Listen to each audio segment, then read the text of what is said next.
जय माता दी दोस्तों, आइए दोस्तों आज हम माता राधा जी के जन्म उत्सव राधा अष्टमी से जुड़ी पौराणिक कथा सुनते हैं। राधा माता गोलोक में श्री कृष्ण के साथ रहती थी। एक दफा कृष्ण भगवान को गोलोक में राधा रानी कहीं नजर नहीं आए। कुछ देर बाद कन्हैया अपनी सखी विराजा के साथ घूमने चले गए।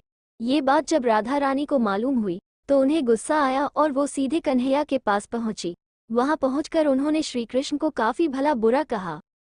राधा रानी का ये रवैया भगवान श्री कृष्ण के प्यारे मित्र श्रीदमा को बिल्कुल अच्छा नहीं लगा। श्रीदमा ने उसी वक्त बिना कुछ सोचे समझे राधा रानी को पृथ्वी पर जन्म लेने का श्राप दे दिया।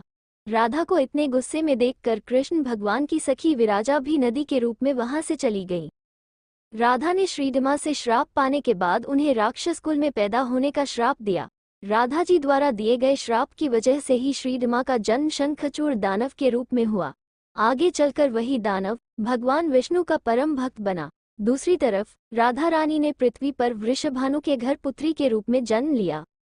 राधा रानी का जन्म वृषभानु जी के घर तो हुआ, लेकिन उनकी पत्नी देवी कीर्ति के गर्भ से नहीं। दरअसल जिस समय राधा मैया और श्रीदमा ने एक दूसरे को श्राप दिया था, तभी भगवान श्री कृष्ण ने कहा था कि राधा आपको वृषभानु जी और देवी कीर्ति की पुत्री बनकर पृथ्वी पर रहना होगा। मनुष्य के अवतार में आपका एक वैश्य से विवाह होगा, वो मेरे अंशावतारों में से ही एक होगा।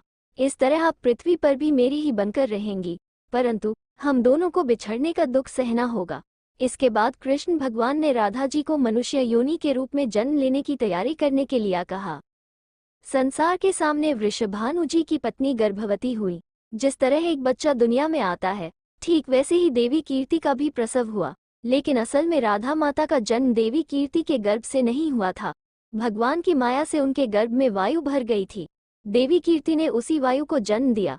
इस दौरान उन्हें प्रसव पीड़ा हो रही थी और वहां राधा माता के रूप में एक प्यारी सी कन्या ने जन्म लिया। भाद्र मास के शुक्ल पक्ष की अष्टमी के दिन राधा मैया का धरती पर जन्म हुआ था। तभी से हर साल इस दिन को राधा अष्टमी के रूप में मनाया जाता है। कहानी से सीख: क्रोध एक बुराई है। क्रोध का जवाब क्रोध में ही देने से बातें और खराब हो जाती हैं। इसके कारण कई दुविधाओं का सामना करना पड़ सकता है। दोस्तों, आपको ये कथा कैसी लगी हमें कमेंट में जरूर बताएं। साथ ही आगे भी ऐसी कथाएं सुनने के लिए इस चैनल को लाइक और सब्सक्राइब करना ना भूलें। धन्यवाद।